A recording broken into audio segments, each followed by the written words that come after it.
Author is funded by the Pacific Northwest Writers Association, supporting writers from pen to publication since 1955. To learn more about the PNWA and their yearly conference, please go to pnwa.org.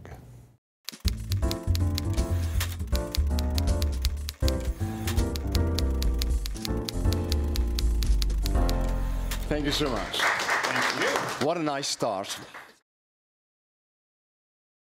I want you to think back over your long and interesting life.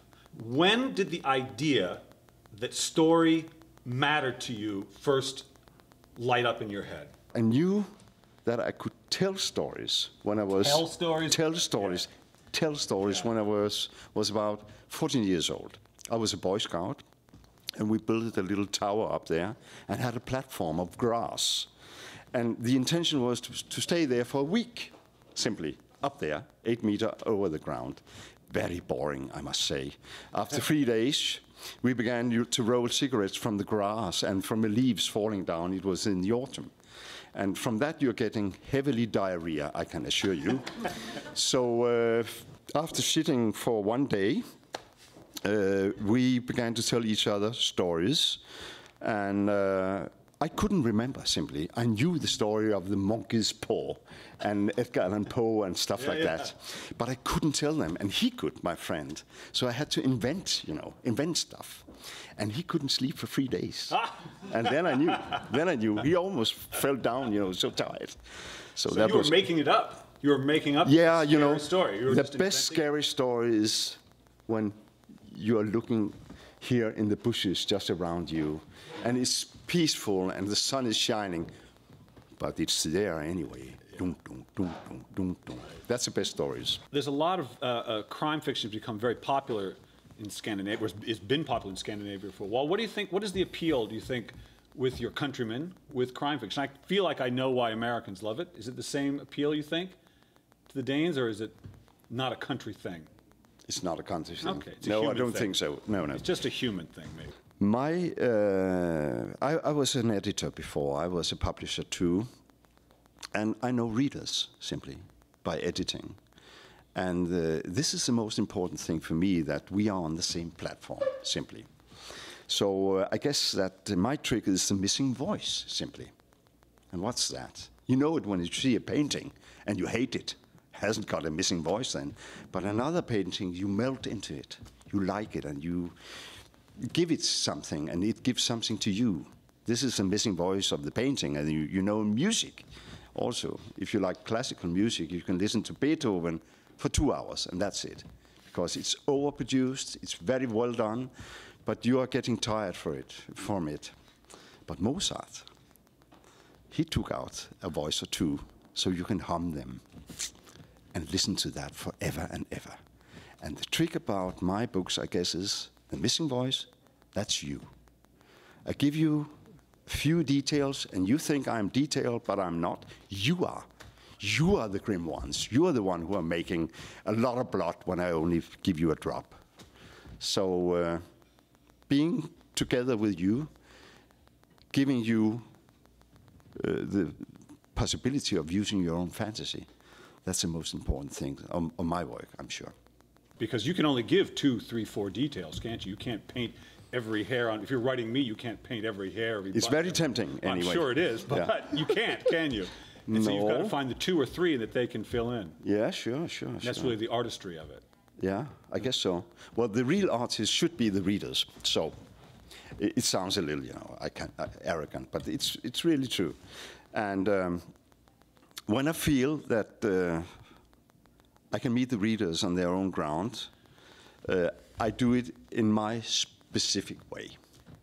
I'm writing in Word Perfect, 5.1. Can you remember that?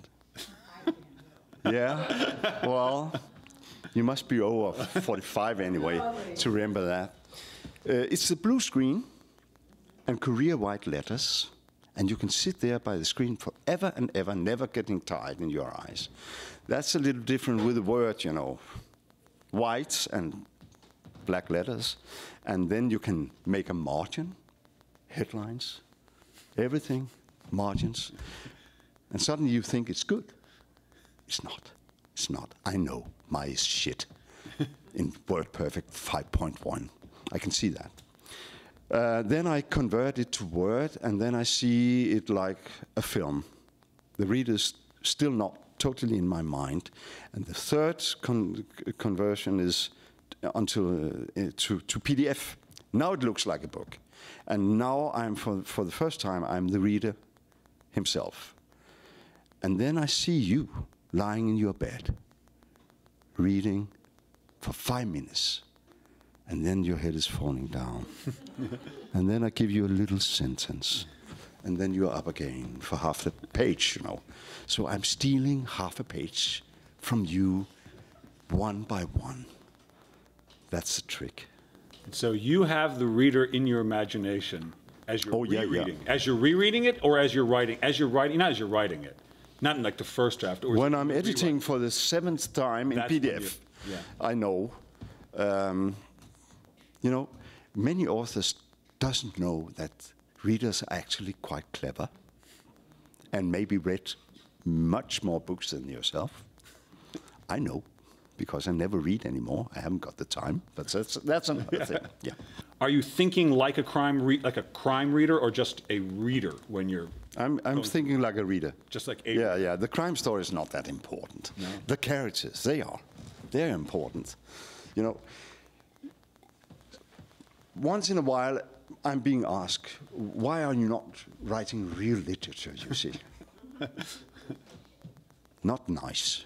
I mean, real literature coming from the Bible, right? In the middle of the road, thriller stories. Did Abraham would he kill his son or not?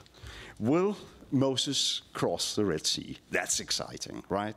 So this is exciting stories like Alexandre Dumas with the Count of Monte Cristo. In the end, what's happened in the end? Will he know why he was in prison and who did it?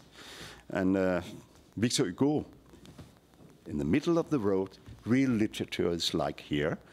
Exciting stories with plots, and at the sides come the other stuff, you know. But you say, your story is driven. I mean, you talk about plot, but it's really driven by the character. I mean, there's got to be stuff happening, but it's the characters. Because if you don't care about the characters, who cares what's happening to them? No, that's true. And I have my wife, and she's terrible, because she's reading me, and sometimes she's saying, I don't feel anything about the character. And you know what? That's not nice. Then I have to rewrite. Do you believe her? Yeah, sure. I trust her. Yeah. I trust my editor. I work like an editor. I mean, this is a cooperation between her and I and my editor and you in the end. And I'm being asked, are you really going to write 10 novels in this series? It's up to you, simply. If you like it, it's fine. And if not, I think I will be like Karl Merck.